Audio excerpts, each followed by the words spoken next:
Greetings, fellow investigators, and welcome back to our video podcast, Into the Darkness, where my friends and I play the Call of Cthulhu role-playing game. I'm your host, Tom Rayleigh.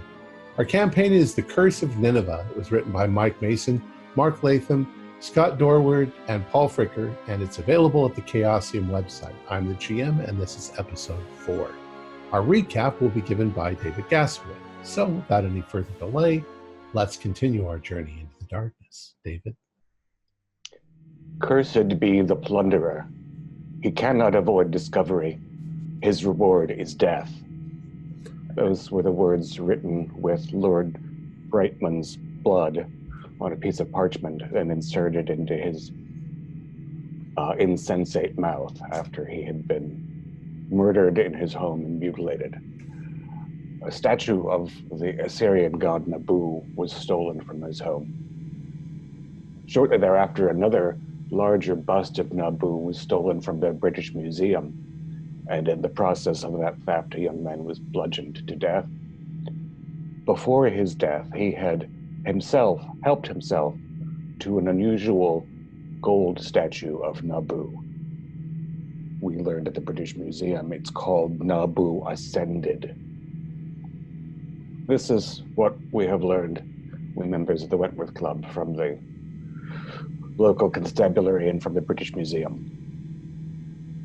The statue of Nabu Ascended, I have deposited it in a safe deposit box at the Bank of England for safekeeping. It had been causing me disturbing dreams. I think that brings us up to date. Okay. We have an appointment with Reginald Campbell Thompson in a couple of days. Many of the items in question were picked up by him on exhibitions in Nineveh. All right. So, I forget exactly where we are at the moment. Are we reconvening in the morning? I think that makes sense. Reginald, you had a nightmare, yes? Yes, an ocean of blood. And, all right. So let's say you're all getting together and you're going to decide what you're going to do next. This would be a Saturday morning, right? Okay, we'll say Saturday morning. That's right. I believe when we last left off, we were discussing a clipping house, but I just, for the life of me, can't remember exactly what we were going to research through there. The expedition from 1903, and who else was on it? That's, yeah. All right. Okay. So and I'm also eager to see whether there have been any answers to my classified advertisement suggesting that I'm interested in acquiring Assyrian objects. All right. Well, so far this morning, neither has come through. Nothing from the clipping house yet. No answer, no response to the ad. We were going to go to the antique store. Sweet Relics. Yeah. Yeah, maybe if I take the... He's already seen the golden statue and couldn't tell Nevy anything about it, right? The fellow at Sweet Relics. It seems, too, that you made some sketches. And clay cast. That's right. But was he shown that? I don't remember if he was. I think Nevy took it there to get it appraised, so he's already seen it. I'd like to figure out who we can show it to that might help us with the language, if it is language on the bottom. We also must be cautious not to let people know that we are in connection with Nevy there. It may lead to trouble. Correct, correct. So if we're meeting up at the Wentworth, I'm going to ask Sykes if Teddy, Nevy's friend, has been in the club since they left. No, sir, he hasn't.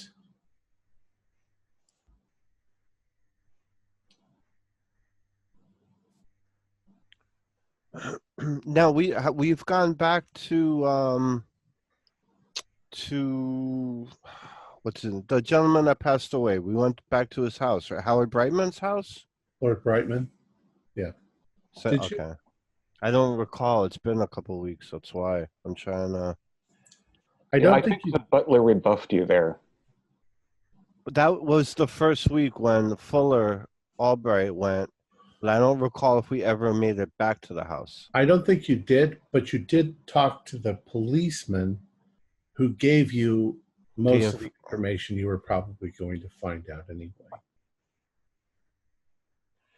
I was just wondering if they overlooked any clues if we went not looking for something ancient or Assyrian or obscure.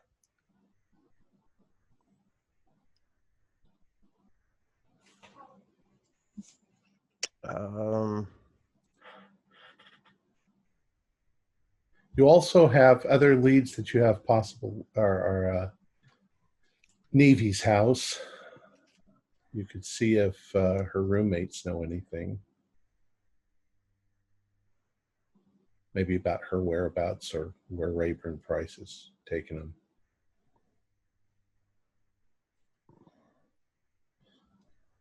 I think Reginald had a good idea with trying to get the translation from the idol. I'm just not sure where we would go to do that. Well, what were we trying to get from Sweet Relics? We were trying to figure out if there was we were trying to get the pulse of the black market. Right. Just We'll to get try the to- idea who this owner is and why he would go against Nevy there in such a very unprofessional and ungentlemanly way.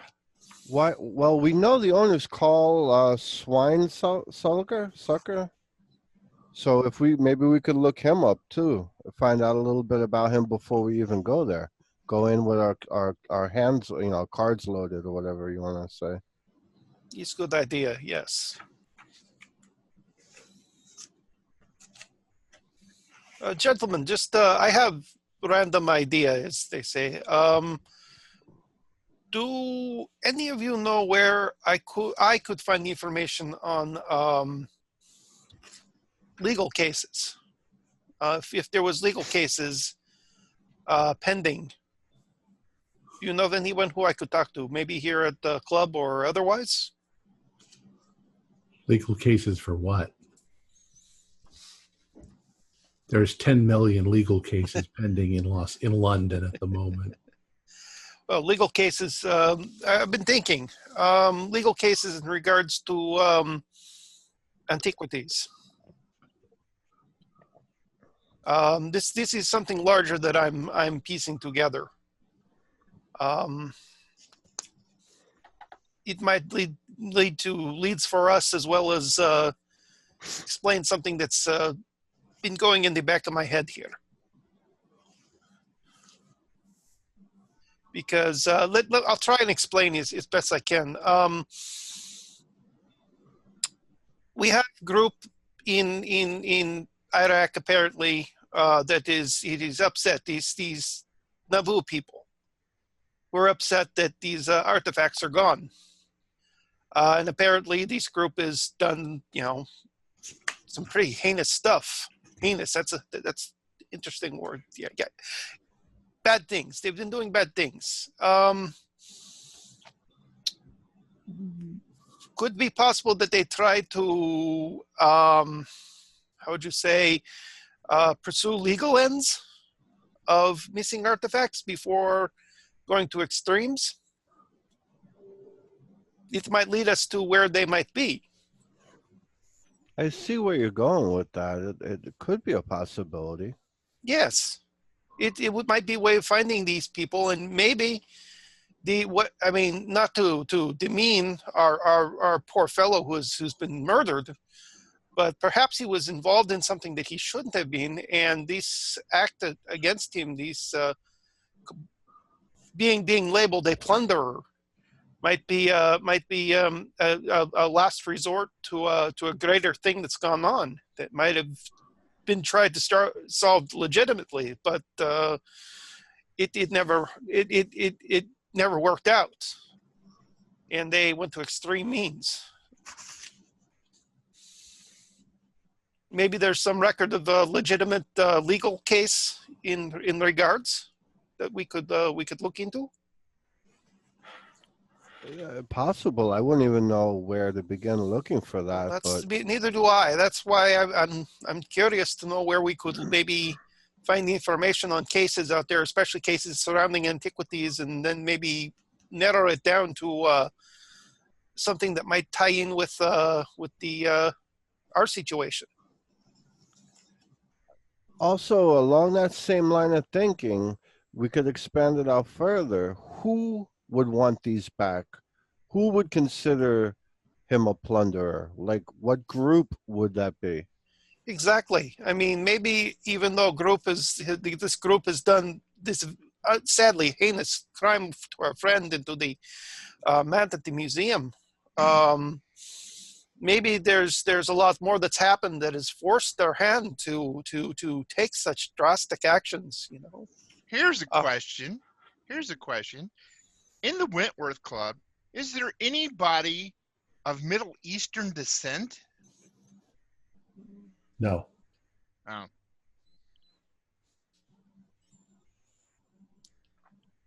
And if there is, they're keeping it under wraps. And there's no First Assyrian Church of Nabu listed in the telephone directory. No, but we can extrapolate that whoever is in this cult of Nabu would be of Middle Eastern descent. Right, but would there even be a cult of Nabu any longer? I mean, that was thousands of years ago. Well, someone's stealing artifacts directly tied to Nabu. That makes me think cult. Well, it might not be cult. It might be something like what we got here with Wentworth Club. It maybe group of people who have interest in Nabu and Mesopotamia and Nineveh and all this stuff. Yeah, and we call those cults. Like we have with the cult stuff, and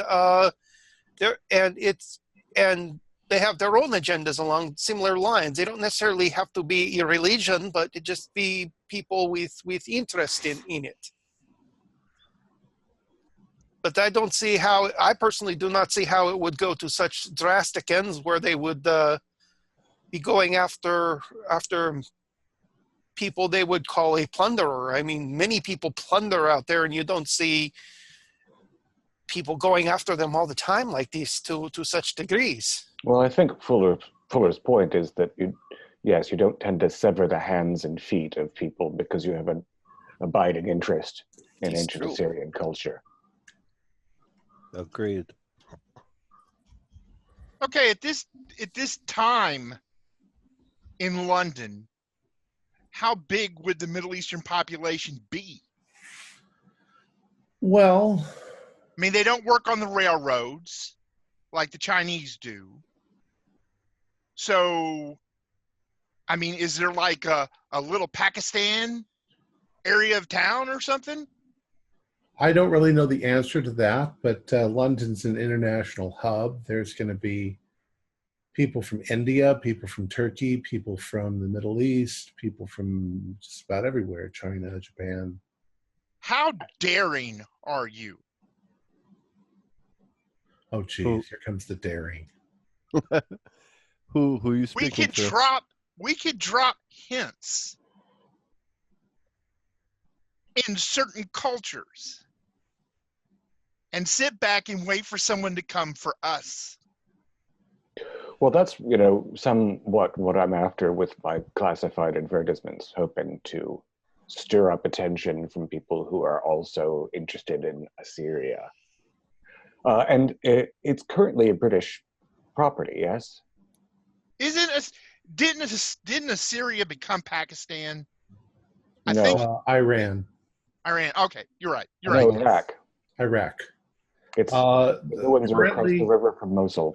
At this exact moment, there is some serious problems between Iraq and the British Empire. Right. They're very, very tenuous. Almost at the brink of war. Yeah, it's why the idea of going into Iraq and stealing their artifacts and taking them out has to be done secretly.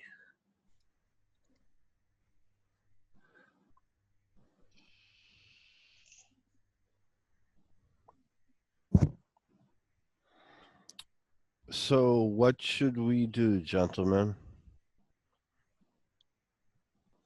You guys came really close to something there for a moment.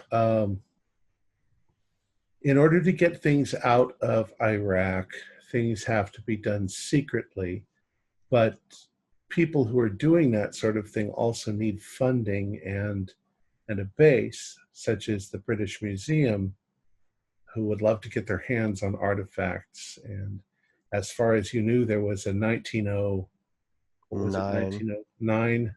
1903. But Archie found a whole bunch of artifacts that seemed to be brand new.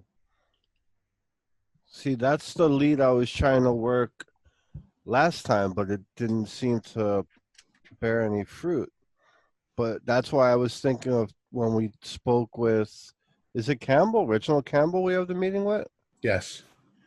That he might be able to enlighten us on it, because I know there's another dig going on, because there was countless items uncatalogued that when from the 1909 expedition, everything had been cataloged. So obviously there's an expedition that we don't officially know about or doesn't officially exist. So that's what I've been trying to hunt down. And that was the other reason why I was saying to canvas antique dealers to see if there's an influx of Middle Eastern artifacts on the shelf, like, oh, this just came in. Oh, okay, where'd it come from? Let's, work backwards.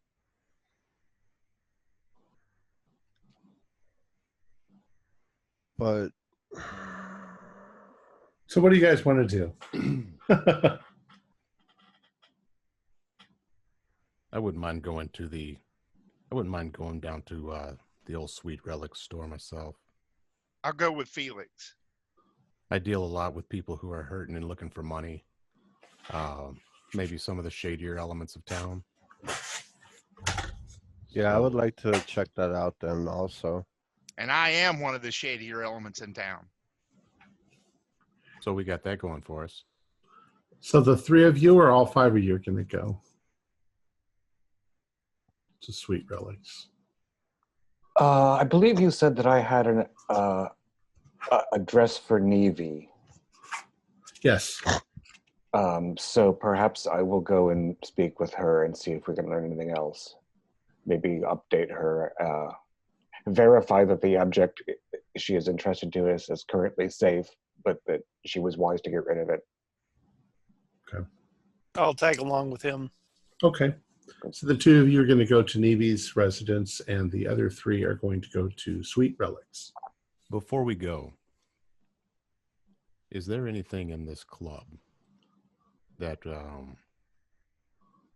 do we have any dirty relics in this club?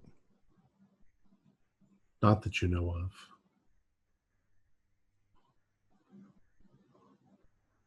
Possibly the oldest thing in the club is a book in the library that is called, just a moment.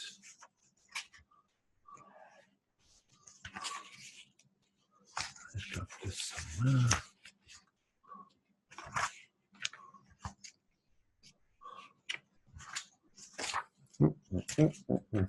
Oh, here's the.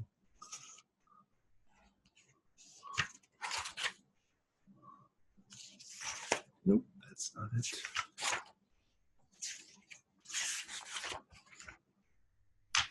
It's all about how to organize these things to find it.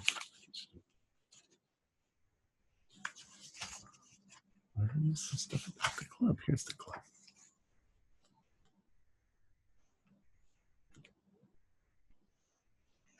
I may be able to save you some searching. And it would need to be something that nobody knows we have in the club. other than club members. Oh, well. Uh, What I'm looking to do is use it for bait. It's a physical representation of something that might be wanted on by collectors that aren't willing to go through regular means. well, there's a lot of nice things in the club, including antiques, but nothing that wouldn't be missed. Well, here's the question, Felix. Are you looking for something of Assyrian nature? Exactly. Oh, okay. I says, I've got plenty of books. Probably some of those are not exactly legitimate finds. What I'm looking for is an artifact that would not be welcomed on the shelf of a regular seller, such as sweet relics, but what would be very welcome in someone's private collection, to the point where they would be willing to do whatever is necessary to get said relic. Yeah, you don't have anything like that. Well, you do. Other than, It's in the bank. but he's got a cast of it. Did you say you got a clay cast of it, correct? How realistic could we make a fake? I was just thinking that. To an antique dealer, probably not very. If we were to keep it guarded, to where we don't want, but we understand you're a dealer, but if you're not ready to come off with a certain amount of cash, then we really need to talk to somebody who will. And we don't want our artifact fondled by someone who's sitting at that pay grade. It would be trivial to make a plaster reproduction and paint it. That's easily done. But yeah, nobody who handled it would be fooled by that. However, if they saw that we had a plaster cast of it, which would imply we had the original. I still don't know who we're showing that to. Sweet relics. But hasn't Carl Schwansauger already seen the original? Did he see it or did he only hear about it? I thought maybe took it to him. She took it to him. See, though, my thing, though, is this. The people who had all this stuff were killed. If you show it around, then they come for us instead of us going to them. I still want to go to the store, even if we don't have anything. Yeah, I just want to see, just get the lay of the land, so to speak. But I still think somebody at the museum must know about this other dig site that happened. They're just not talking, or we're not talking to the right person.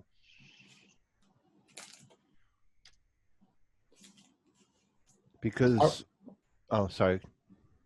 Go ahead. I was just going to move you on if you were done. I was just going to say, because I think we've had at least one or two people mention an influx of items that are not cataloged, which leads me to believe that there was another dig site. Well, Cirrus, do an idea roll. A 10. Okay. If there was another dig, somebody at the British Museum knows about it. In fact, a lot of people at the British Museum know about it, and they would be keeping it a secret.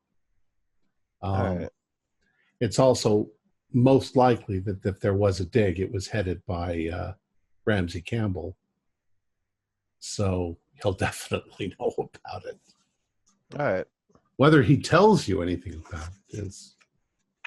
All right, so at least I'm thinking in the right direction. So. We're still getting his name wrong. It's Felix. Reginald Campbell Thompson. I said Ramsey Campbell's a writer. Yeah, not Ramsey. Sorry, Ramsey. I've met Ramsey. Felix, if you're looking to show this artifact to get into thing, here's the thing, though. Would we even have to show it to them if we describe it in detail? And we've held it, so we know what it looks like. So if we described it in detail, they'll know that we have it. So we might be able to bluff our way through just by the knowledge of it. I agree totally that would work, but are we ready to show our hand yet? Do we know enough about what's going on to let our enemy know? And it is our enemy because it's already killed one of our friends. Are we prepared enough to allow our enemy to know we have what they seek? Here's the point, simple. We have no clue what we're doing. We're running in circles. If we show our hand, then that means somebody is going to respond. And then you could trace them, you could interrogate them, you could do 8 million things to take us further along down the line. Everybody do an idea roll. I failed that one horribly. 16. Extreme 3. Yeah, I passed, but not major. I think we should take a vacation. That's what my idea is. Go to the south of France. And the game continues in the south of France. I'll give you a little bit of direction. Well, first of all, to address what Fuller said, other people have gotten the attention and they all ended up with their throats cut in the middle of the night. So it's not like they're going to say, hey, you called. They're going to show up in the middle of the night when you're asleep and cut your throats. And then it's too late. There's 5 of us. You're all going to sleep together? No. No. And how do you know that that's actually going to make a difference? Second, what you're after is information. You don't have to show anything to get information. You don't have to make a deal, or, I mean, sometimes you do, but you just need information.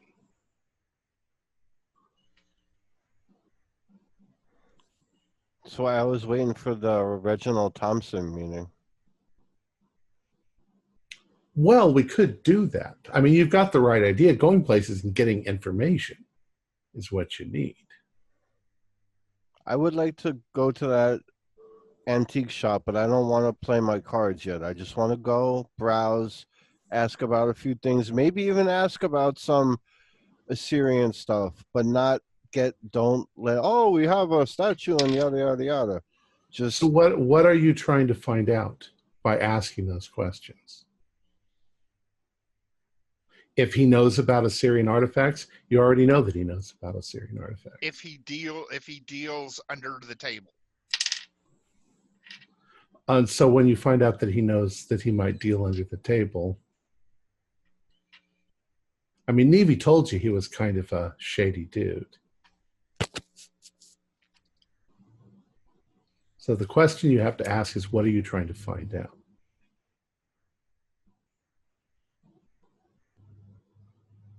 Mostly just information. We're still at the very beginning of this story, so you don't really have enough information to start doing things.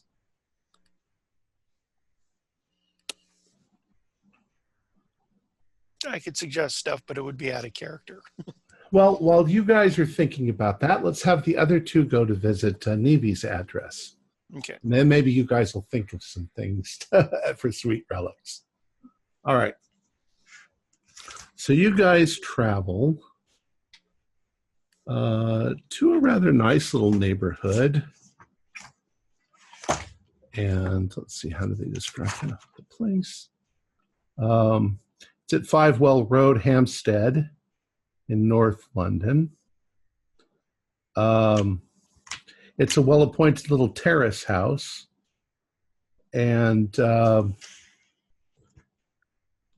you're outside. You've either taken a cab or you've driven up outside.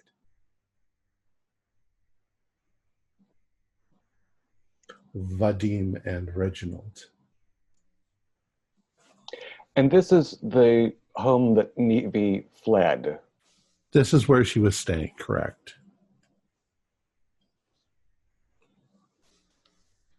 This is where she was staying before she came to meet us, or after she came to meet us? Before she came to meet you. You don't know where she stayed. She's afterwards. All right.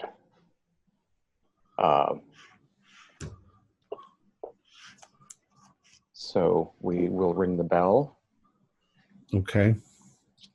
The first thing you notice when you ring the bell is somebody moves the curtain aside and takes a peek out.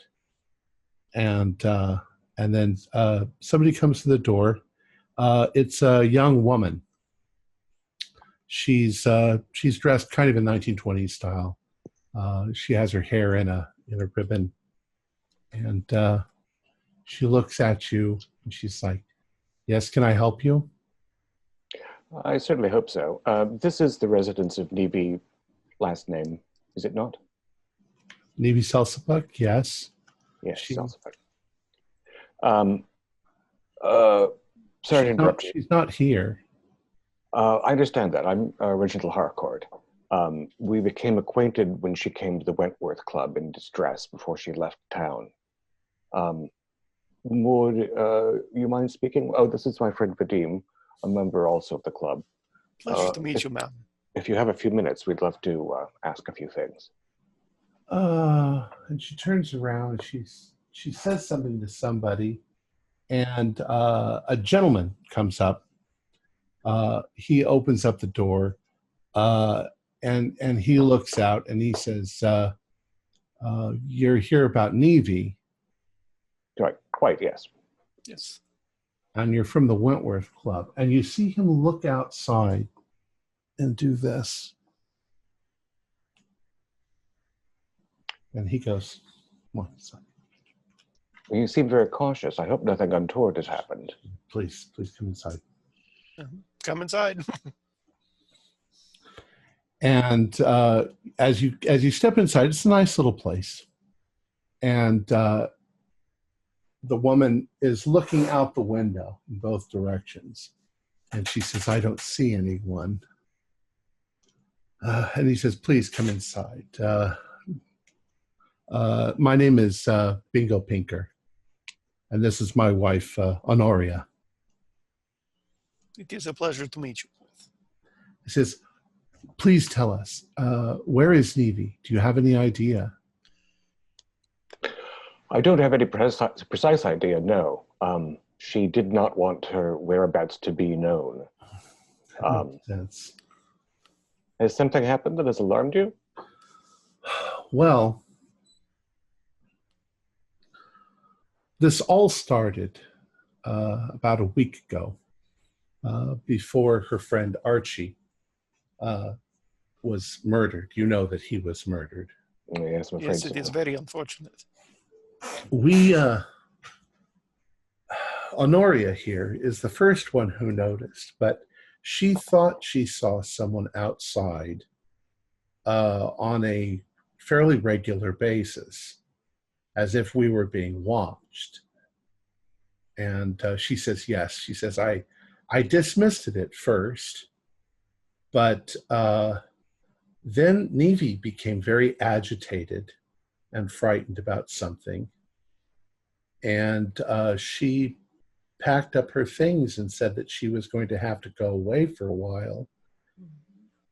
And she did, and she wouldn't tell us where she was going. And then we've seen these people outside from time to time. We thought maybe you were one of them, but you don't look like them. No, indeed. So there are several figures that seem to be lurking about. It's one of two men that we keep seeing out there. Mhm. How could you describe them, please? Well, one of them's rather tall, wears a suit, looks like he might be Italian or something like that. The other one is shorter, more fair-skinned, with a beard. And they're not always there, but sometimes they are. Do you ever see them together, or are they always single? Always by themselves, and always either they walk past or they hang out across the street or down by the lamppost. Hmm. Well, I think your caution is prudent. I'm afraid to say. We know at least, in addition to Archie Glossop, there's been at least one other murder recently regarding the theft of ancient artifacts, one of which was in Nevy's possession. So she was involved in something. She was marginally involved in something. How they would know that is somewhat beyond me, but they appear to be extremely well informed. Hopefully, her absence will make itself apparent to them soon, and they'll move on and cease to alarm you. Well, Honoria says it's some sort of spy network, I think. Somebody's involved in some sort of spy thing is my guess. It certainly seems to be some kind of organized conspiracy of some sort. Do they, have you noticed that they are present at any particular hours? It seems to change all the time. And Honoria is like, sometimes I think I'm going completely crazy. It's, why are they watching the house? Except that they're probably looking for Nevy. Yes, I'm afraid that's almost certainly the case.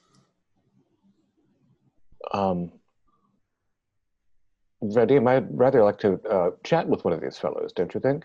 I agree. I would too. Would you like tea? Oh, that would be lovely. Capital. That would be wonderful. Thank you very much. So Nevy stays here with you in what capacity? Well, she's our friend and our roommate. Mm-hmm. We just, live here together. Bingo tells you that he works for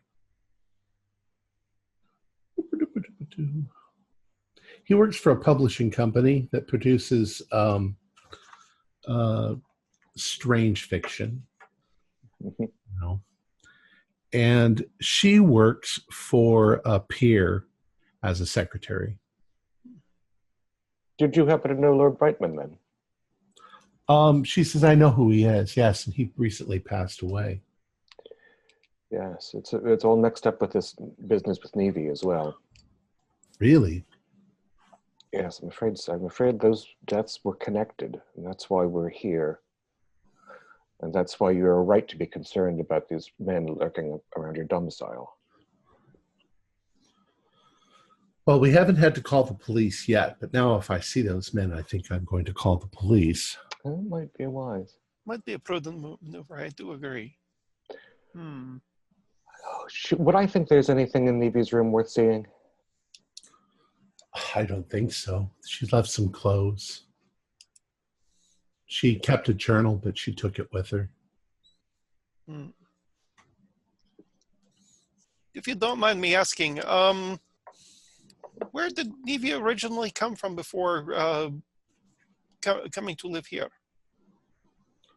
America. America. She's an American, yes. Okay. I couldn't quite suss that out. I thought she was North American, but I didn't know if it was America or Canada when she was talking. Oh, it's also very strange. And our friend Archie, who you say was involved in this as well, he was murdered. Honoria says that she and Archie were good friends also. Well, I'm sorry for your loss in that regard. It's also very disturbing. But I don't think I don't know of anything else that we can tell you, except that we're sure that we're being watched.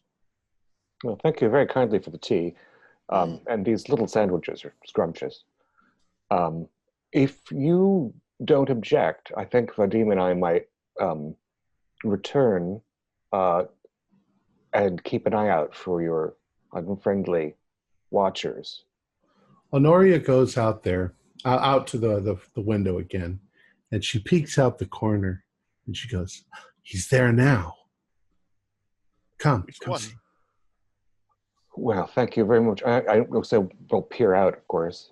Okay. Is it the tall one or the? It's the tall one, and you see that he doesn't seem to have a car, but he's standing near the lamppost, just near the corner, and you can see he's in a position where he can see the house.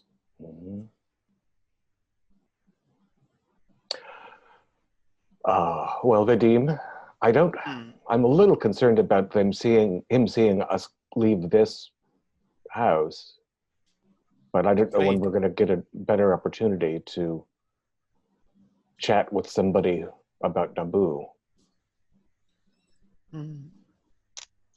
I know what Fuller would do. Maybe with the permission of our hosts, we could exit the back. Yes, do you have a rear entrance? Yes. Capital. Let's do that, shall we? Yes. Should we call the police? Only if we seem to have a troublesome altercation. All right. And if you hear anything about Navy, please let us know. I have an idea about how to at least check in with her, so I'll be in touch with you shortly about that. Okay. And out the door. All right. So you go out the back door into an alley that runs parallel with the street. But your car is parked out in the front. What do you want to do? Keep an eye in the alley, see if there's anybody there that catches our attention or nearby the alley. You don't see anybody in the alley. Okay. Maybe a cat. I have a suggestion. Let's go other way down the alley and around the block and then come up to the car. That way, if he actually came on here, he might not entirely suspect us going to the house. He just sees us coming to the car that's parked in front of the house. That seems reasonable. We could even chat with him from within the car. Yes. Getting our ability to flee him, if necessary, improved. It sounds good. Around the long way. All right, so you're going to go down to the end of the alley, walk out onto the street, and then come back to your car? Mm-hmm. Take the long way around. Yeah, he's on one corner with the lamppost. We're going to the other corner. Okay. So we can approach him and the car. Are you doing it so that you approach him first and then to your car, or coming around to the car and then to him? Okay. Well, he's not exactly next to your car. He's across the street. Right. And your car is parked in front of their place. So, you can do that. That's kind of the logistic of it. You won't be near enough to talk to him, but he will definitely see you. Well, we expect to be seen. It's just coming from a different angle so that there's a doubt that we actually came from the house. Okay. If he didn't show up here when we showed up. All right. Chance. Yeah, and get in the car and then drive to the corner where he's standing. Okay. So the question, Vadim, was: do we bring up Naboo or do we wait? We wait. Let's find out who this guy is, as they say in America. Even to get an idea of an accent would be somewhat helpful. True. He does not look like someone from the Middle East. He could be anyone, practically.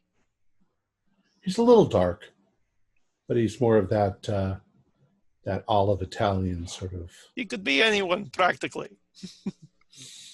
All right, so you come out of the alley and you start walking towards your car, and you can see him looking at you. I mean, you can see him sort of glance over in that direction, but he's also trying to look like he's not looking. Mm-hmm. So he's pulled out a cigarette and he's sitting there smoking it. And likewise, Vadim, I'm making idle conversation with you. We're totally normal people. We are just walking down. We are friends walking down the street to our car. Did you hear about the races last week? I lost a fortune on. Oh, I did lose a fortune, but I lost a significant amount. I won't be able to take my girlfriend out for lunch. So you get to your car, you get in, Mhm. and then what's your intention? I'm gonna drive near us near that. It's at a corner, an intersection. Right. Without violating the law, I will drive as near to him as I can and ask him for directions. Okay. So you pull up right where he is, and he's smoking, and he gives you a look like, who the hell are you? Any distinguishing features? Kind of hard looking, a little rough. How's his suit? His suit's actually kind of nice. I say, good man, do you know where Bell's End is? I understand it's around here somewhere. And he doesn't answer at first, and then he just says, piss off. I say, most uncordial. Any accent? It's just sort of a, maybe a Cockney accent. Mm-hmm. How's he in that wearing that suit? Does he look like something that he doesn't usually wear, or No, it fits him. It fits him? Okay. Yeah. So he seems very comfortable in what he wears, but he looks rough. Yeah. Classic sort of mafioso looking person. Okay. Like a stooge. If that's really a thing, but that's what it reminds you of. And so do you drive on? I feel like we're missing an opportunity here.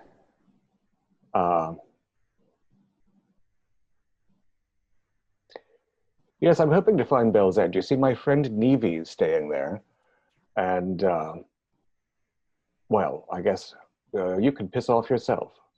Any response? No, he just looks at you. Blows a cigarette out. Yeah, drive on, I think. Okay.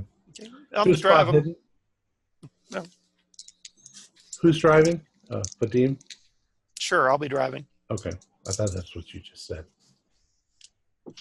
I failed my spot hidden. Made it. Hard success. Okay. Even though you're driving, you look in the rearview mirror, and you see him immediately reach into his jacket and pull out a little notepad and make a note in it. Right. So now he's got our license number, and we know he's tall and rude. All right. Let's jump to Reginald? the other three. Oh.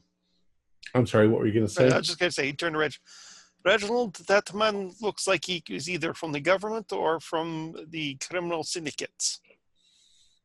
Certainly is rude. Or both. It's hard to tell. And His very suit, rude indeed. His suit wasn't plain enough to be from the government. I'm coming from a Russian standpoint, not an English standpoint. Well, let's go back to the club. I have got an inquiry to make. Yes, I agree. All right, so the three of you guys, you're going to head over to Sweet Relics. And on the way over, we were having a little discussion, and I wanted to be like, Fuller, now you've mentioned a few times about that you have a library, and something you said got me to thinking. Now, our friend was butchered. They said they cut his hands and feet off, if I remember correctly. Yes.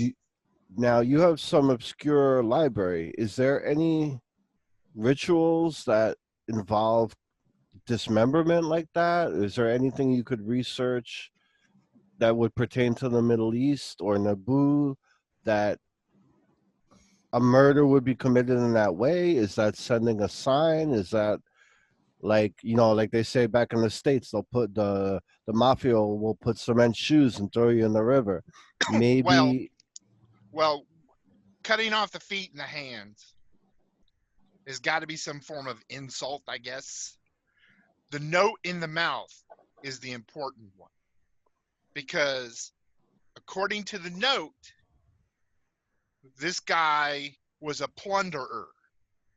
So my belief would be that he stole some artifacts and the cult came after him, and that was a sign that he was the thief. I mean, it's very untechnical, but I mean, you don't chop someone's hands and feet off if you're just going to kill them. Right. That's He why was I also was. stabbed, and stabbing is a very personal thing. It's not like a gun where you just go bang. You have to get up close to someone to stab them. Correct. So Right. anger.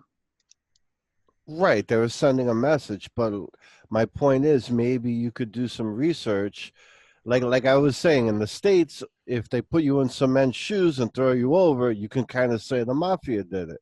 Or if such and such did something, you know it was a certain street gang. Maybe this type of killing can be traced back to a certain organization. Yes, I'm I'll not, have to get to my library to do that, though. see, me in a library is as good as molasses in the wintertime. It just, it doesn't flow. So you'd have to do the research like that. I'm better of a hands-on kind of guy. Yeah, I could do some research and see what I Felix, can find. you see where I'm going with this, Felix? Oh yeah, yeah. You're looking for the calling card. Right. There Is we that go. someone's calling card? I'm following. I'm tracking. All right, so that occurred as we were going over to. Okay. Well, Sweet Relics is on Copenhagen Street. It's situated beyond the rear of King's Cross Station. It's one of the seedier parts of London. The shop is nestled between a gentleman's barber's and a butcher's shop. It's relatively quiet, with a gentle and intermittent flow of passerbys on the average day. The windows in Schweinsauger's shop are small little lattice frame things. So they let in light, but they don't give you a very good look inside. It's not much of a storefront. And there is some stuff in a small little window. It's pottery, crockery, some old looking jewelry, things like that. And there are curtains that keep you from looking completely into the shop. So it's like there's a window display and then curtains behind it that are blue velvet. Okay. I'll open the door and walk on. All right. You open the door and a little bell rings. And as you look around, there's a little bit of dim sunlight coming through the windows. There are cases of jewelry and things like that, monoliths all over inside. And there's some furniture towards the back. There's broken statuary. There's all sorts of things that you'd expect to see in an antique shop. And a couple of seconds after the bell rings, Mr. Carl Schweinsauger, who's a short, fat little man, he comes stepping out from a back room with his head and his hand bandaged. Good morning. What can I do for you? First Hello. of all, do I recognize him? Have we ever done any business before? No. Yes, Carl. A friend of ours had come into your shop and showed you an artifact, a statue of Naboo, a gold statue of Naboo. You are friends with that tiger woman, that crazy woman who attacked me. Not friends, acquaintances. Yes, I know her, but I'm not friends with her. But do you see what she did to me? She hit me with a bottle. She crushed my hand into the drawer. What did you do to bring that on? She's a crazy woman. Did she have a reason? Did you say something that set her off? I mean, I don't know her that well, mind you, but I mean, she didn't seem to be she didn't seem to be in hysterics, prone to hysterics. But she brought in a thing to show me, a statue, but it wasn't then. She brought it in once to show me, and then she left, and then she came back, and she attacked me. I don't know why. And he starts looking around. What are you looking for? The woman, she brought some trouble down upon me. I'm afraid there have been people watching my shop. Well, You don't see any, but we've not seen her in days. She's disappeared. but good riddance to her. She's a crazy woman. What did you tell her about the statue? I don't understand why you want to know.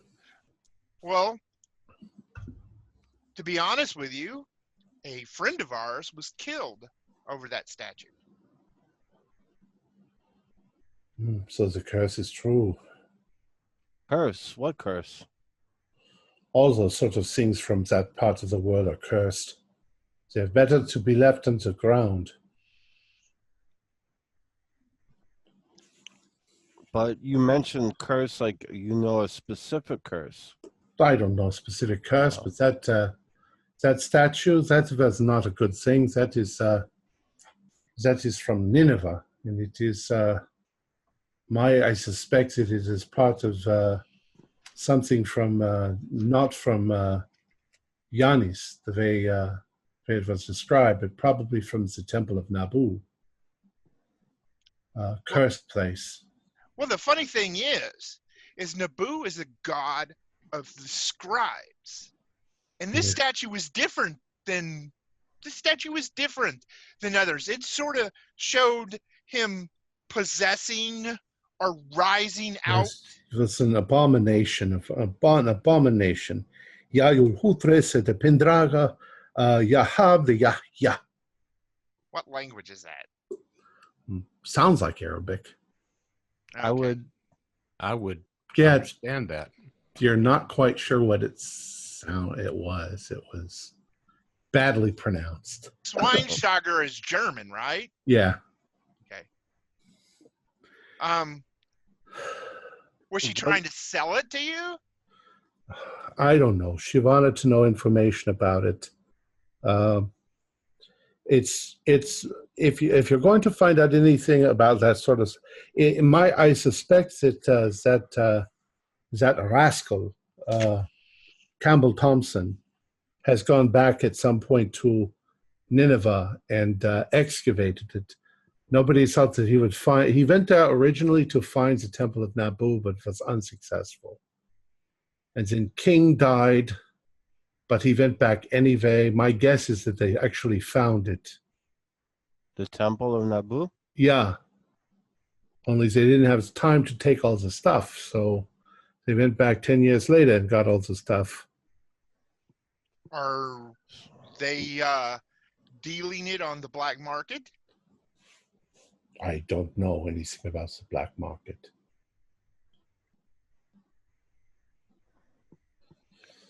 So, Carl, I haven't seen any artifacts to say that, but that certainly was not from the 1909 expedition. you think it was earlier? 1919? Yeah, I think it must have been later. 1919 would be more of the year. The year that he went back there, but he said that he didn't do anything. It Carl, wouldn't be the first time that the British Museum has stolen artifacts from foreign countries. Well, you're an antique dealer. This is your bread and butter. You know these things. Yeah, but I don't steal them from people. No. That's not what I'm talking about, Carl. I'm saying is you know these things. Do you know what the statue is to represent? Because as we understood, Nabu was a peaceful god. but the statue shows a certain amount of violence. Do you know what It it's is. supposed to represent? I don't know anything, but I believe it is a curse thing. It is it has a mark upon it. It is a mark of godlike evil. It is a terrible sign. You're You talking can about the read markings these? on the bottom. It has nothing to read. It is a symbol. What does the symbol represent? Just evil? Evil. Is there, in history, was there some form of cult that was attached to Naboo that was an evil cult? I don't know. There was definitely a cult of Naboo, but that was a whole religion. It was the second most popular religion in Assyria at one time.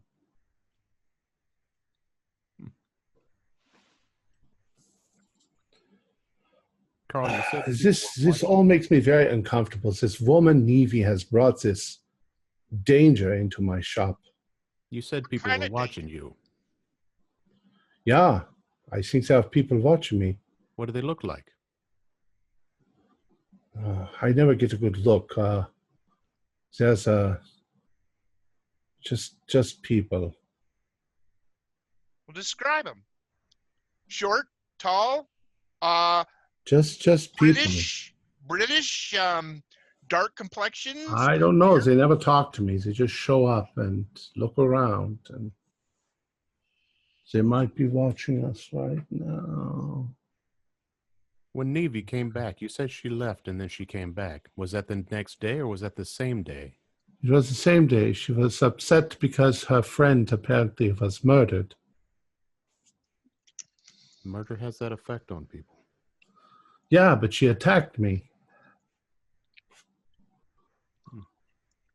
Well, you know women are prone to hysterics anyway.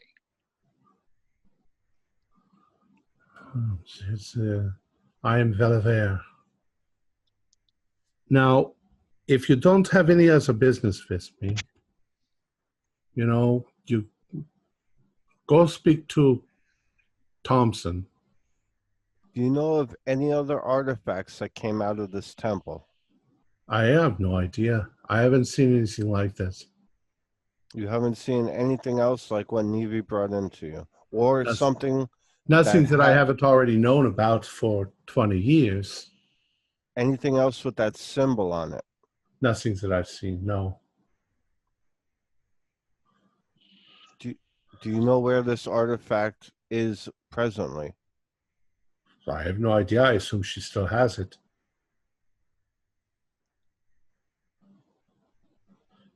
There are apparently a lot of things going missing from the museum.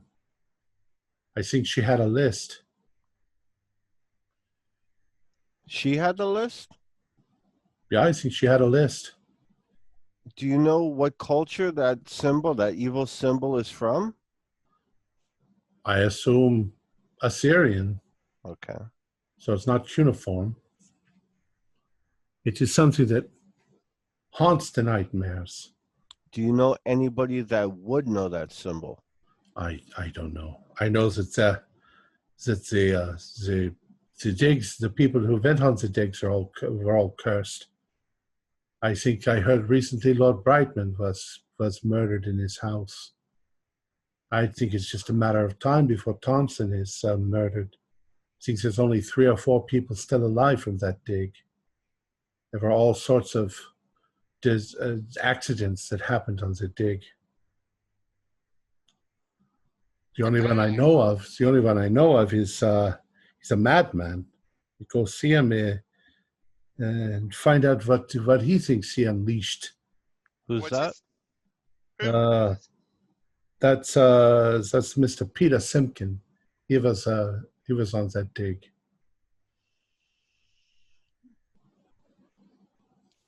Where would we find Peter? I don't know. You have to find his address. But yeah, he was associated with that. And he looks around again and he says, "It says another name. It's another name. But I am reluctant I heard the name whispered. Man named Guido. Spell it? I don't know how to spell it. Guido. And how did you hear this name, or in what context?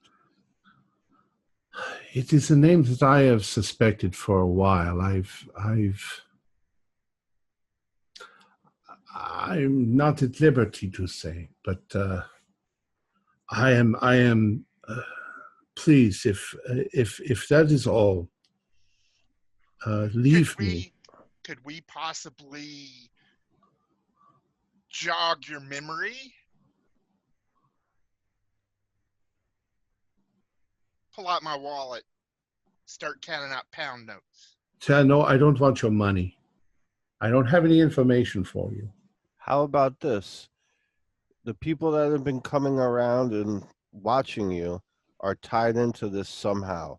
If the sooner we figure this out, the sooner we can make them not come around. The sooner you go, the safer I am. You should be careful who you talk to.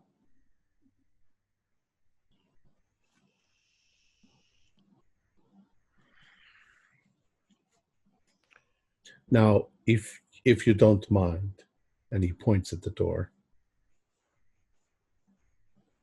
Felix?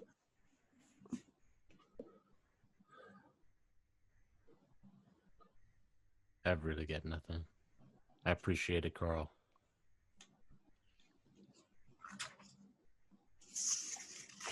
Perhaps we will see each other again, Carl. Good day, sir. And he sort of walks you to the door and lets you go. Now, when we get outside, I want to take a look around to see if anybody's looking directly at the door or us. Do a spot hidden. I failed it.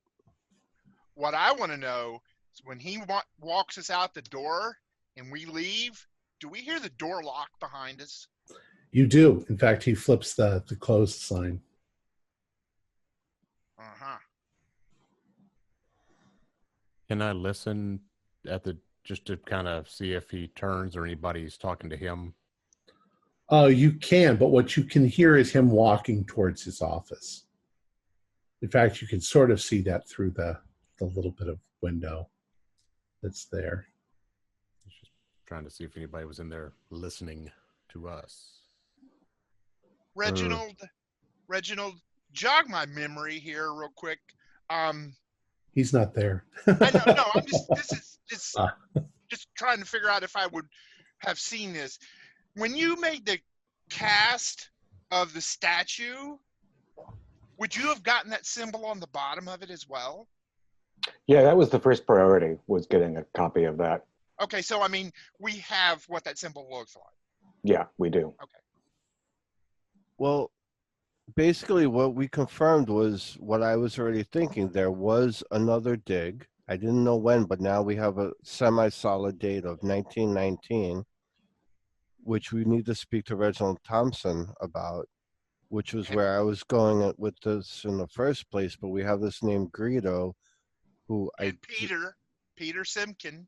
Peter Simpkin, who was one of the only last surviving people that was with Thompson on that dig. I think, if I'm correct, by the way, the date of the original dig was 1903. I had 1909 down. I don't know if I miswrote that. It's one or the other. I'd have to keep finding the page in here for when it was, but there was a previous dig in the early 1900s. I suggest we speak to Peter Simpkin because he was on the dig and called him a madman. Yep. I think we need to speak to both of them as soon as possible before they wind up dead.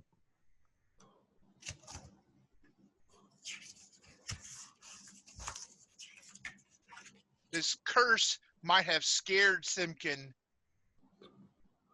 and made him deranged? Possibly. 1903. It was 19. Sorry, I had the wrong date down.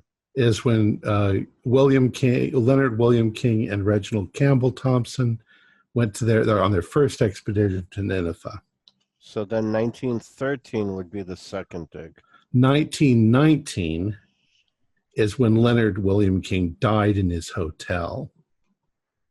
And possibly when Reginald Campbell Thompson went back to Nineveh. Just out of curiosity, did they tell us what King died of? Did they? I don't recall. It was a heart attack. A heart attack, okay. Just making sure no hands or feet were cut off. 1920 is when Iraq revolted against the British occupation. Okay. Thus ending all official digs. Yeah, but the desert is a big place. Oh, of course. I'm just saying officially. And it's dangerous now. Very more so dangerous than it was before. It's pretty dangerous here, too. Especially for British, yeah. Right. How many people have been killed here? Right. But just being a British citizen over there can get you killed at this time. And I assume we're having this discussion on our way back to the Wentworth Club? Wentworth Club, correct. I need to look at that symbol. I believe Reginald has the cast. I think he also has a drawing of it. Mm.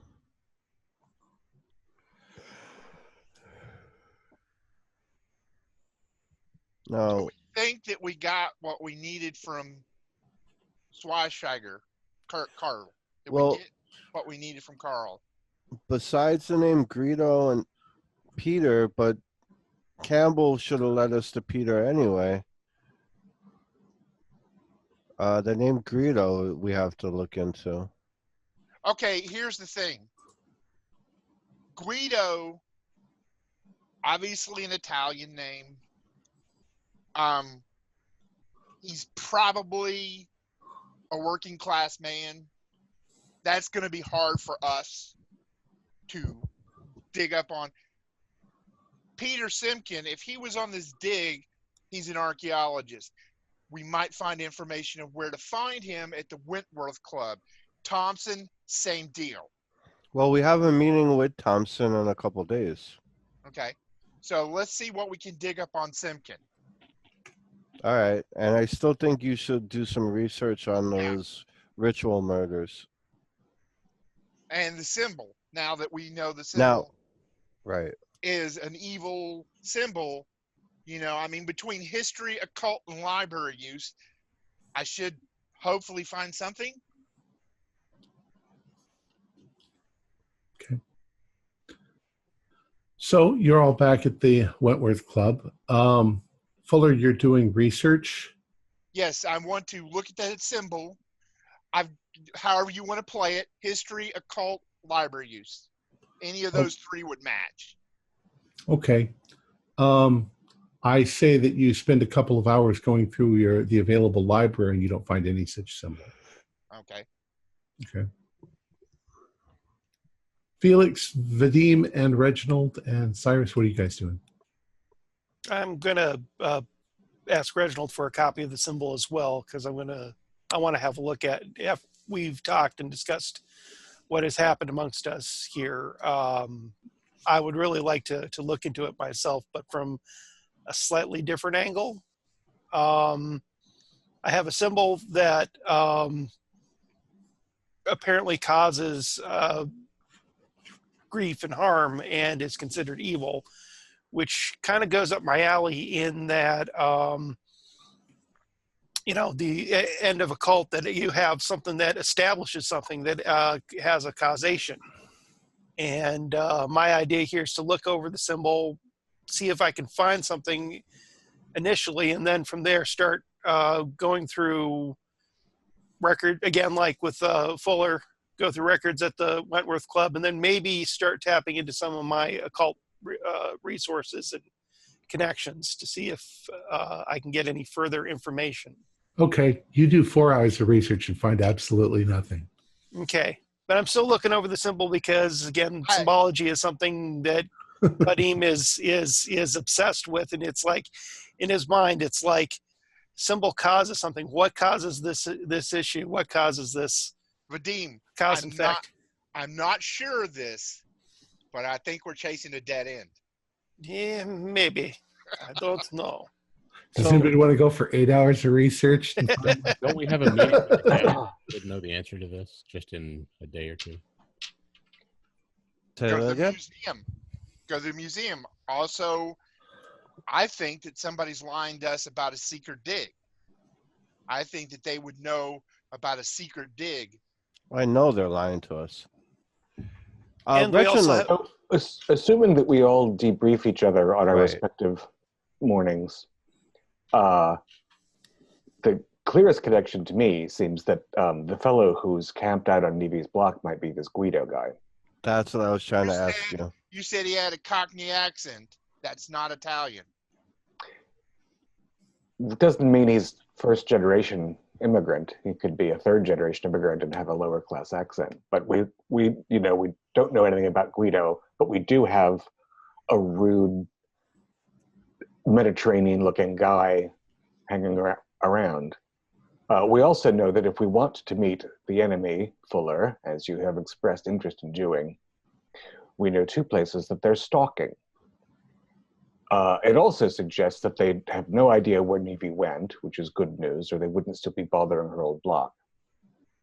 I wonder why Schweinsauger is familiar with this obscure symbol, and we might want to make a further polite inquiry in that regard, although it sounds like he was fairly distressed when you left. Yeah. And sorry. I'd like to get Teddy's contact information from Sykes if I don't have it, because since Teddy and Nevy are both just missing, I'm increasingly concerned that they're missing and not well. That could be the case. You know, the key here may be Nevy for these guys that are watching. Because that's the only thing that's the same at both of these places. It's her. It's where she lives and where she made a big scene and came back twice. So she might be knowing more than she's letting on. Yeah, they don't know where she's at either. They may be trying to find her, not so much the statue or even, I mean, if they wanted Carl, then he's not that hard to find. They know exactly where he's at. They don't want the 2 roommates. They know where they're at. And they haven't made a move on either one. So Great. I think they're anticipating Nevy coming back to where she's been before. So she still has something that they want. I think they think she has the statue. Agreed. Could be. Now, if this gentleman who told you to piss off does have something to do with our friend's death, I think we know where he's going to be. I say we just drive up. Well, this might be the Yankee in me talking. I want to drive up, knock him in the back of the head, and throw him in the trunk. Beat the piss out of him until we get some information. And that's a bit extreme. 2 people are dead already. One in the hands and feet were cut off. Another one killed at his place of employment. Both of the places where Nevy has been, they're stalking. If they did find her, she might be dead too. I think a couple lumps and bruises on somebody is not that big of a deal compared to a double murder, possibly triple murder. I think Cyrus is onto something. When he says it all out like that, it really does make sense. Well, let me offer another way of looking at these. How about we have been in our studies here taking cues from these crime novels that we all enjoy. Why don't we take another cue in that we follow this stalker and see where he goes before we go and shall we say invite him to tea. Correct. And if which I don't think is the case, he's just a reporter or I'm not saying kill him, break his arms and legs, just saying to quick beat the piss out of him. And if we were mistaken, £100 note, stick it in his pocket and kick his ass out. But he could also be government official too, and we do not want to cause harm to government official, and that would get us into trouble. I We'd don't find that out think- real fast. I don't think. Well, we'd find out real fast when we pull the That's- badge out of his jacket. Well, If he that's why doesn't we have a follow badge. him. That's Right. why we follow him. If he goes to government office or to a police station, then we know he's government official, and we could actually maybe talk with him via official channels. Well, if we decide to have a up close and personal conversation with him, what I would suggest is we find out where he's stalking, have two of us that he does not know walk past him, and as we walk past him, we say something about, yeah, Nevy's supposed to meet us in this back alley or something like that. He'll follow us, and then we invite him to a boot party. Yep. Well, we could first. I agree with Vlad. Vladim. Maybe follow him and see if we could find out where he's going. If that doesn't pan out, then he's going to either be at the antique store or at the apartment where Reginald and yourself were earlier. That's one or two spots where we could pick him up. So. And something to keep in mind that I did mention earlier in our discussions is that he apparently has Reginald's. I did see him take down Reginald's car information, including license plate. So, is that your personal car, business car? At this point in time in history, there wouldn't be that many cars. In London in 1925, sure there would be. Oh But, yeah, it's a big thing. You wouldn't have thing. company cars. It would be your personal car. Yeah. Yeah. No, that's the thing. In the 20s in London, having cars was like especially amongst rich people, was a big to do. So Reginald possibly, well, the item is in the bank.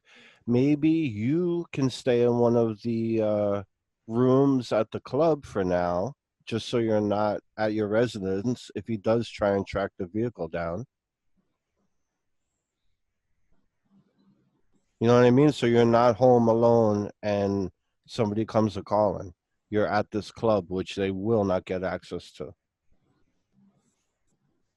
Well, there are public rooms in the club. I think that the club is a great deal safer than my personal home. Yeah, but there's sleeping rooms for members. Yes. Yeah. And I did not mention Naboo. I only mentioned Navy.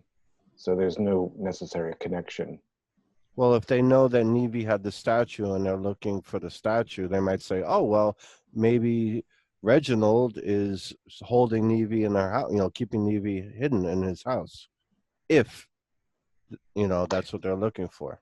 I'm going to seek out the manservant and see if by any chance he knows Peter Simpkin and where we can find him. All right. Sykes has never heard of him. And does Sykes have personal contact information for Teddy, who took Nevi away? Yes. Yes, he has home residence and telephone. Does he have a telephone? Yeah. Yeah. Well, I'm gonna call Teddy's place and see whether he's been seen since Thursday night. All right. Fuller, if you call Sir Arthur Lansdowne at the museum, he's the board of director. I am pretty sure he might know where to find Peter Simpkin. Or at least somebody who would know where he is. I can't call him, though. I never met him. I'll call. All you got to do is say you're a member of the club, part of the group that spoke with him. I'll call. It doesn't matter. But I don't want to interrupt Reginald. I'm sorry. I just wanted to get that out before I forgot it. Did we establish whether there was such a thing as white pages back then? Yes, we did. And they do exist. Okay. We should probably just look up Simpkin's address and number in the white pages. Oh, paramount idea. Well, if you want to do it the easy way. Or call the operator. It will be You to the call the first operator and bribe her to. to shove money through the mouth hole. Yeah, if you had a Actually, pneumatic system, you could do it, Brad the operator. yeah, Peter Simpkin lives at 85 Lavender Grove in Hackney, in East London.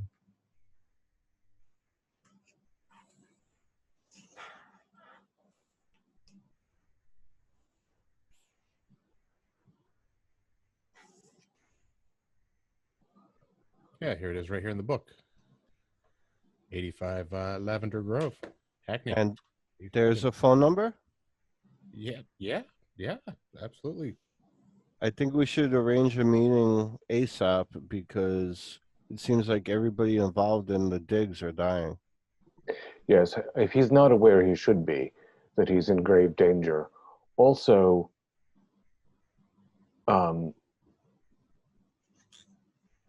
so what's the word on Teddy? Does anyone answer? No answer. Priority might be to check on Teddy. Actually, I'm going to take that back. There is an answer from his butler. It's Mr. Theodore Rayburn Price. Yes. Rayburn Price residence. Good afternoon. This is Reginald Harcourt, friend of Theodore's from the Wentworth. Yes, sir. I'm concerned that I haven't heard from him since he made an excursion out of town. Oh, yes. Mr. Rayburn Price has gone north for a few days. He should be back soon. Have you by any chance been in touch with him? No, sir. Would you please tell Mr. Rayburn Price that Reginald Harcourt is concerned about his well-being, should he be in touch or when he gets back to town? Yes, sir. Thank you kindly. Right. That's settled. Not settled. So what do we think about approaching Mr. Simpkin, the madman? I want, for one thing, Cyrus, I think we should add his name to the clippings inquiry. Or, having been on a dig and having achieved the nickname in some circles, at least the madman, I'd be curious to see if he's made the news at any point. That's true. Good call there. I don't know that we want to wait for that information before contacting, but we might. But you're also quite correct that his life may be in danger. If he has a Naboo of any kind, and they know it. Or anything that would have come out of the Temple of Naboo seems like likely to be under the same umbrella. Well, the little German man called it all cursed, right? Correct. And was clearly quite agitated himself. Yeah, I think also because he got beat up by a woman, that had a little bit to do with it.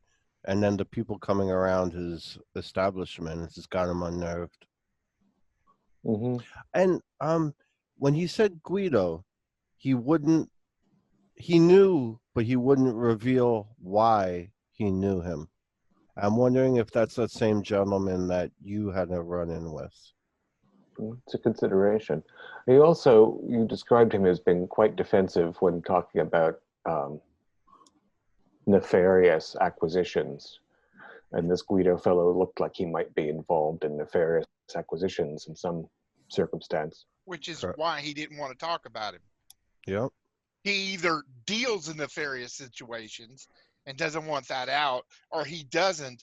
But in his line of work, he has to know some of the people that do that. I mean, even if it's just word of mouth, he would have had to have known, yeah, if you want to sell this hot item, you go talk to Guido or something like that. Right. I like that. Maybe Guido is the one of the other players looking for this. Let's say Guido doesn't have a direct link to this for lack of better terms, cult of Naboo. Let's say he's just an antiques dealer or blackmail dealer, a black market dealer. Maybe there's two groups looking for this item. I think that there's two, and I'll tell you why. Let's assume that it was just the quote unquote mob, Guido and his nefarious group of people. I do not think that the mob would cut off the feet and hands and stick the note down the throat. That's, I don't want to say ritualistic, but a sign of revenge Right. of some kind. And the note would not be from the mob. I mean, it's like, this guy's a plunderer and he has to pay the price. That wouldn't be the mob that did that. I agree with that. That would be whoever's associated with the Naboo cult or Temple of Naboo or... All right. You're going to find that in the end, the person we're looking for is going to be of Middle Eastern descent. I'm willing to put money on that. That's my prediction, is that this guy's going to be of some kind of Middle Eastern, if not, from Iraq, he's going to be of some kind of Middle Eastern descent, because Italians, who I'm assuming Guido is Italian, Italians are not concerned with curses and stuff like that. Oh, I think you're quite mistaken regarding that. Yeah, they're very superstitious with the evil eye. And do you think the Italian is concerned about a Syrian curse? Well, we're of course speculating wildly, but it seems to me that given that the worship of Naboo died out around the same time as cuneiform writing, anyone who's actively worshiping this ancient Assyrian god is peculiar, and it could be an obsession that anyone might form. They wouldn't necessarily have to be local to its original location, if in fact that's what's going on. This could be a group of Swiss lunatics who have decided that Naboo was in some way sacred. It just, and again, Italians are terribly superstitious, famously, maybe infamously, maybe unjustly, but it's not as though curses are not part of that culture. The question again is, what do we do with Simpkin? Do we phone him up and say, hello, we're investigating a series of Assyrian-related murders and we think you are an illegal dig? Do we take him out for brandy cordial and say we'd like to talk about his travels? I think we need to see him face to face. A direct approach to start off with, in a kind way, would probably be best. Think we call him, tell him we have a meeting set up with Reginald Thompson in a few days, but I think your life might possibly be in danger. Can we meet immediately? I mean, see, here's the thing about Simpkin. They say that he's mad. We don't really know what that means. I mean, we don't know if he's scared or if he's like really loony. But if you call him, he might freak out and disappear on us. Whereas if we hit him up face to face, then we kind of put that pressure on him to talk to us. I tend to agree. Yeah, you might have a point there. I do agree with that.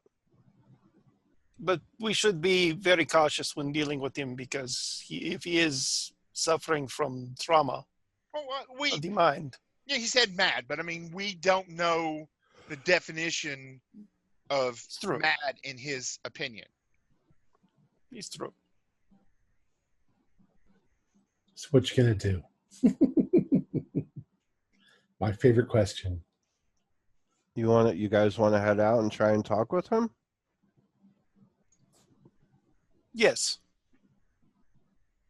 I must admit I'm hesitant. Not because he's described as mad, but because I'm afraid to startle the quarry, if you will. I mean, we know nothing about him except that one strange German antiquarian thinks he's mad, and he may have been on that dig. Are there journals of archaeological activity at the Wentworth Club? I mean, is it easy to verify who was on the 1903 dig?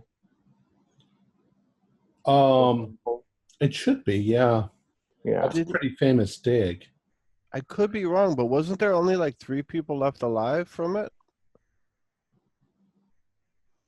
I think that you said that Schweinsauger thought that most people were dead. Yeah, but before that, last session, I thought we had discussed that also, and there was only a handful of people left from the dig. I mean, I could be misremembering. Schweinsauger said 3 or 4 people. Yeah.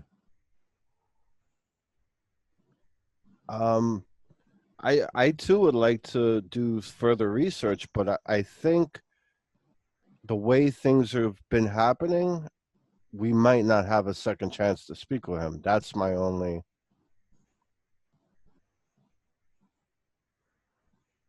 What does Felix think? Felix has just been taking it all in, just listening to these guys.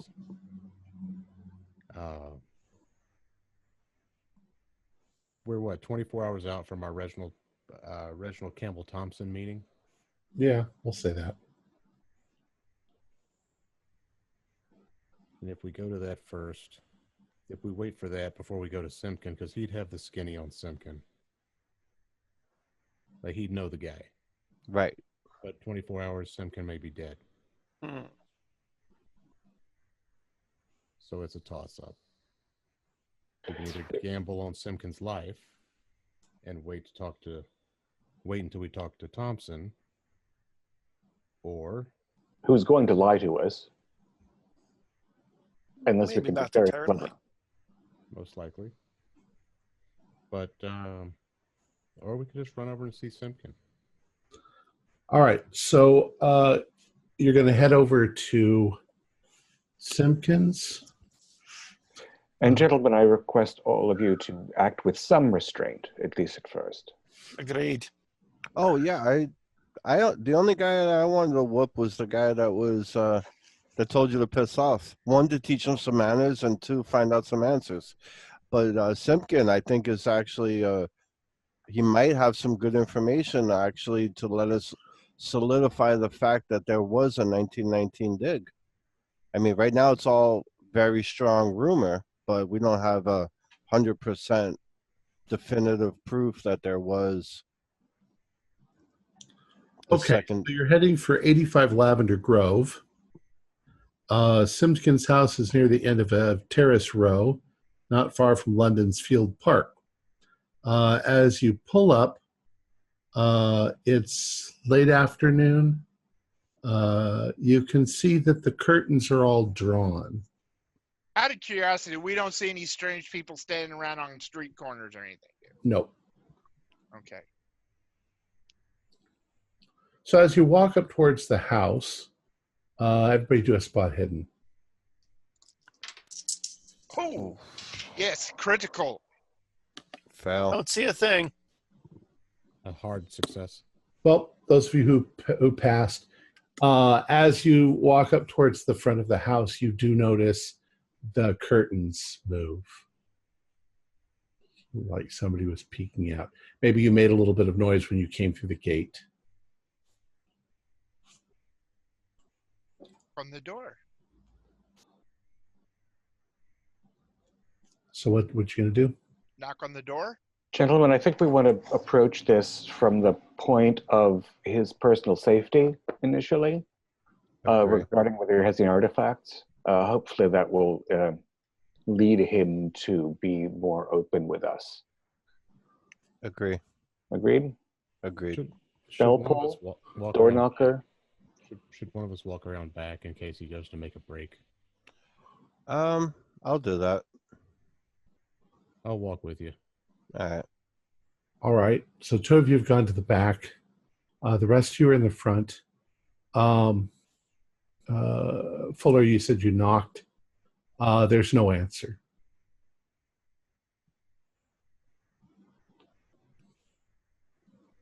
And there's no bell. Peter, Maybe there's a bell. You ring the bell, no answer. Peter, open the door. We're Uh, friends. you guys in the front do a listen roll.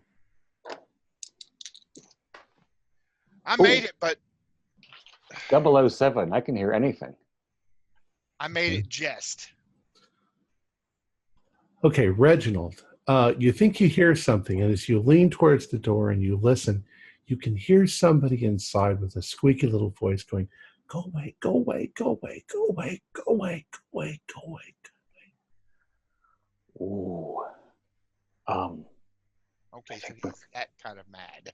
I think we've got I think that, yeah, Carl's description might not be wrong. Let's be very gentle. Fuller, he's already heard your voice. Did I tell him we're friends of Nevy's? I don't know that he'd know Nevy. Tell him that we know he's not a plunderer, and that we're worried about his safety. Okay. Peter, we're friends. We know you're not a plunderer. We're here to help you. No. Go away, go away, go away. No. Peter, the longer we stand out here, the more attention we're drawing.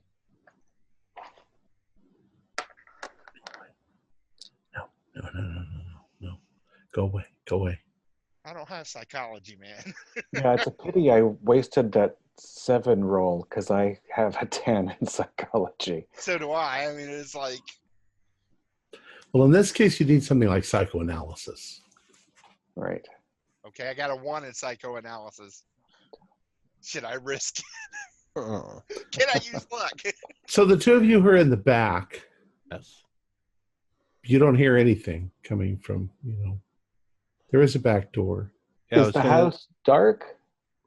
Are there No, curtains there's, on, but light well, driven? it's late afternoon. There might be a light on. You can't really tell.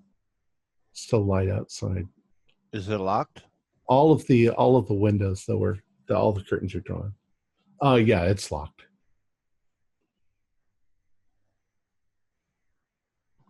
I don't I'm just- suppose I could use persuade on him.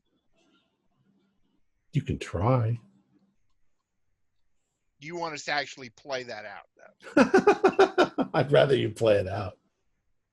Okay, well, it's actually, I only have a 10% chance, so my odds are better. But,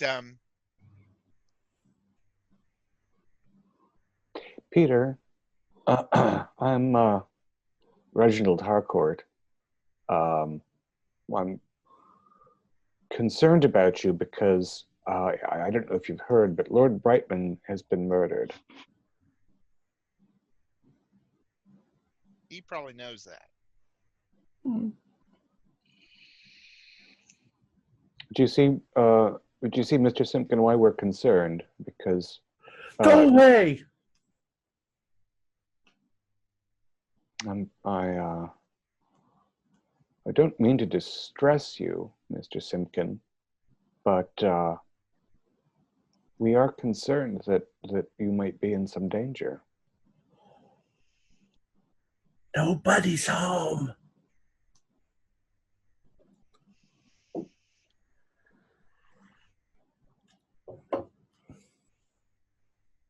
You want to take the door? Now, you guys in the back, you do hear that. Go away. We can take the door. You know, I don't want to scare the guy into apoplexy. I don't think he'll be very communicative. Mr. Simpkin, do you have any artifacts here from... No. Why won't you go away? Because we're afraid for you, Mr. Simpkin. We're concerned for your well-being. Okay, so at the time, in the 20s, the doors would be like solid wood.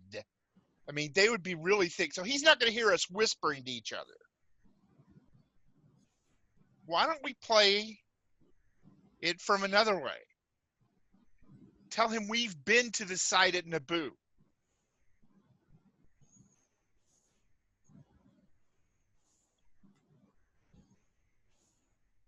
I don't think we know enough to fool him. We just think there was a temple they returned to. But he's not asking us questions. He's scared. We need to tell him something that's going to make him talk to us.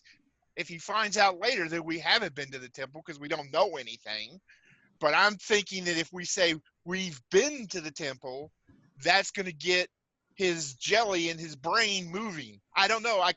It could make him freak out more, but we need to get in to talk to him.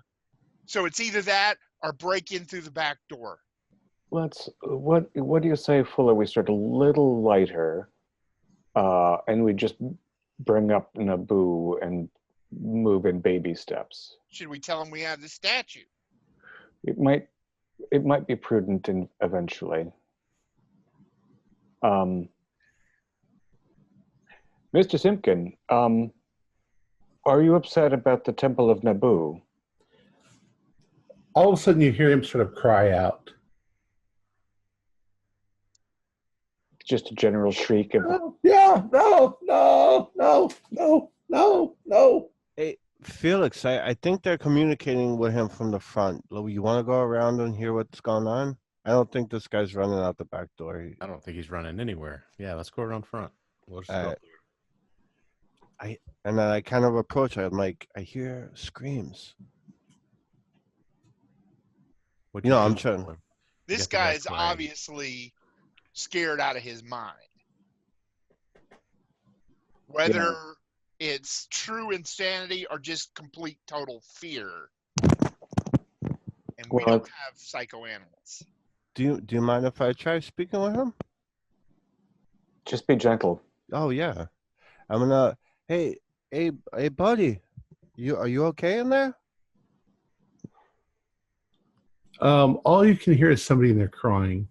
Listen, I know it was kind of crazy over there, and we're really here to help you. But listen, are you hungry? You want to go get a bite to eat? You sound like you're really down, man, buddy. We're honestly here to help you. I'm trying to gauge if he's hearing me now.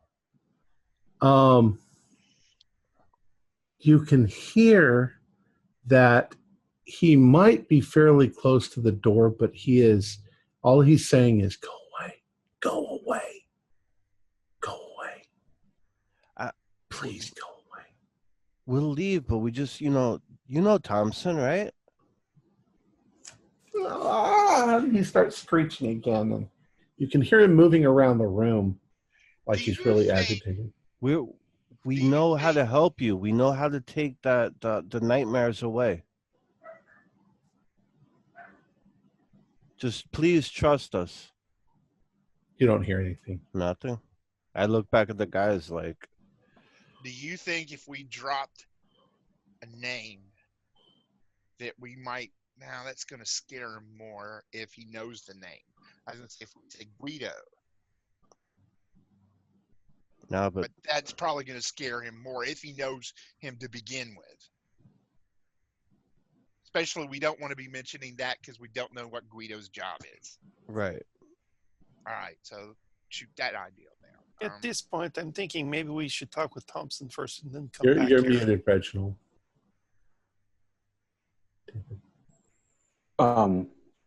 Yeah, I mean, I just think we're torturing the guy at this point. If we break down his door, it's, who knows how much damage we'll do to his mental state. I agree. It might just shatter him. Hey, Need to find a new angle, as they say. I got an angle. Yeah. We have lots of friends at the Wentworth Club. Perhaps we know a psychoanalyst. You hear him suddenly scream out. And you hear something sort of crash inside. He's harming himself. We need to get in there. What kind of crash? Sounds like, well, like pots and pans falling onto the ground, or it's Him hard to tell. thrash- Maybe like a Him thrashing bookcase. around like a seizure or something. Maybe it is an emergency. I'd say it could be. Well, are any of you guys doctors? No. No. Yeah. So to bust in there and I can stun him with my appraisal skills. Mayhaps we should call the police and have have them come in and check with him. If he ain't letting us in, he ain't gonna let a police officer in. That might get him hurt worse. Might if get he's- him, he's might going get him to put a- in an asylum. Mhm.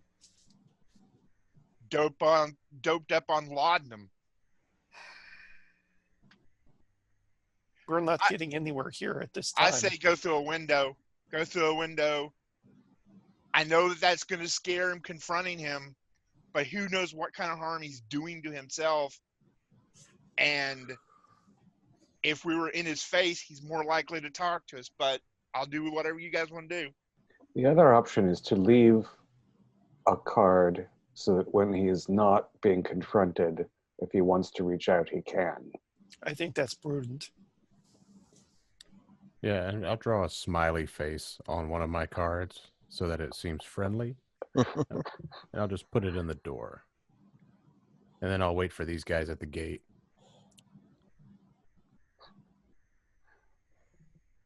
So Okay. we retreat. Yeah. It just seems cruel. I left a smiley face. That makes it okay. I mean, if we realistically, if we go in with force, it might push him over the edge. But at the same time, if we don't go in, he might hurt himself. So it's like 6 of one, half dozen of the other. I know it's your call. I don't know what you guys want to do here. But we have left contact information, so Is he maybe even? maybe he will calm down and have a look. Let him know that we've left card for him.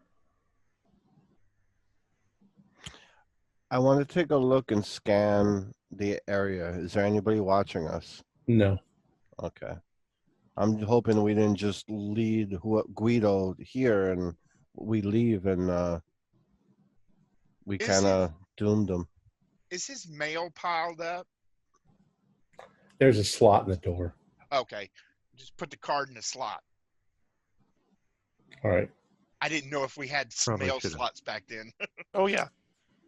Could we have looked through that mail slot? Hey, up there on the stairs, could you guys look through his mail slot? All right. I looked at the mail slot. There you go.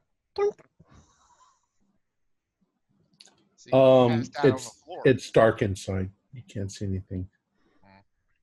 Can we still hear him crying Yes. out? Or Yeah, you can hear him muttering to himself. Just wanna let him say- know we're leaving so he's not in You there know. messing. Yes, his Mr. head. Simpkin, we're sorry to have bothered you. We are concerned about your safety. We've left you a means to contact us.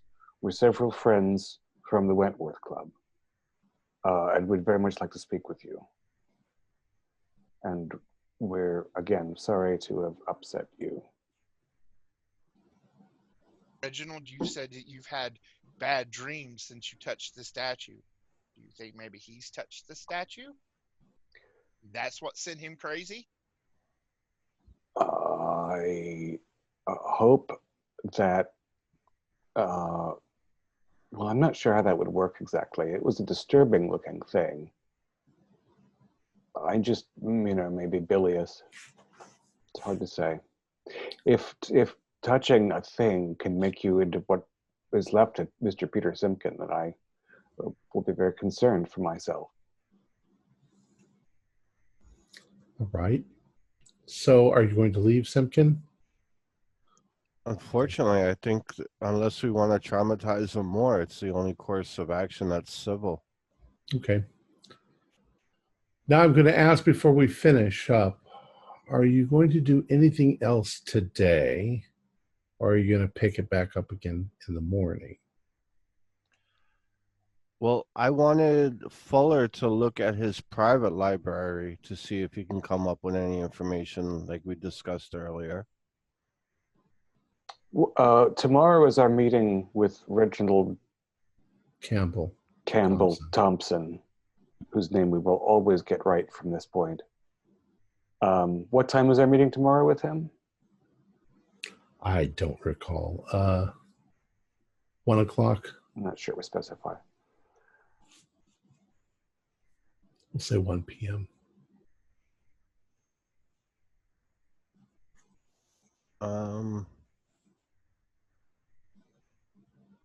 Well, before we go to the meeting, check in with Reginald's notice in the newspaper and check with the clipping services. Okay, well, we'll do that next time. All right. Felix, you have your mute on. You're muted, Felix. Is it getting late in the evening at this point? Yeah. Oh. I'm sure we don't all sleep at the club.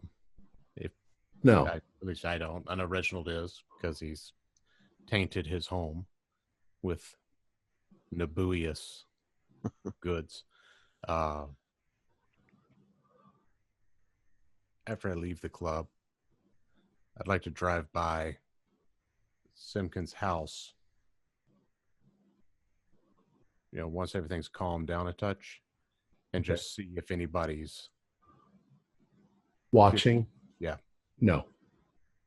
We could also wait outside Sweet Relics or by Deevy's place, probably not in my car, and see if any of their stalkers are about. I'll go by the Sweet Relics to see it, because I was not there. I'll see if anything's going on. Okay. You don't see anybody near Sweet Relics. Reginald, were you going by Nevy's? Well, I'm concerned too, because my car has already been tagged. Okay. I really just wanted to find out if you sleep. But Felix, one thing that you do notice is that all of Peter Simpkins' lights are on. Dark. Okay. It was all dark during the day, and it's all bright during the night.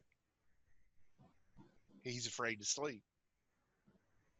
And I thought Cyrus was being a little paranoid when he suggested it, but there's nothing that's going to harm me from spending a night at the club.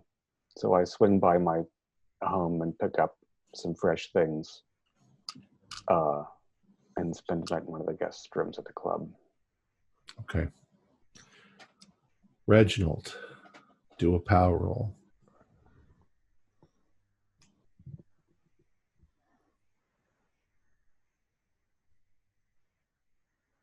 You're muted. 21 is a hard success. Okay. All right. This evening, you're pretty distressed. You're tired. You haven't had a good night's sleep. The whole thing with Peter Simpkin was pretty distressing as well. Yeah. You begin to drift off to sleep, and you find yourself standing in blackness, except that you're lit up like a spotlight is on you, like you're on a stage and there's a spotlight on you, but you don't see a spotlight. It's simply black. And you know you're on a solid surface. It's like maybe stone or dirt. And it seems to stretch off in all directions, but you can't really see a horizon. And the blackness is almost thick blackness, like during a London fog, when the fog is black from the smoke and the soot. And then you hear something off in the distance, only it's up above you, and it sounds like wings flapping. And at first you stand there to try to discern what could make that noise. And then you realize that it's coming for you. It's coming to get you. And you start to run. And as you run, it doesn't seem like you're really going anywhere because nothing changes. The landscape is just black. And whatever it is getting closer and closer to you. And you know that it's just behind you. And you wake up and you're sweating all over, and it's bright. It's morning. Sunlight's coming through your thing, and you don't feel like you slept at all. Do a sanity roll. 94. 1d4.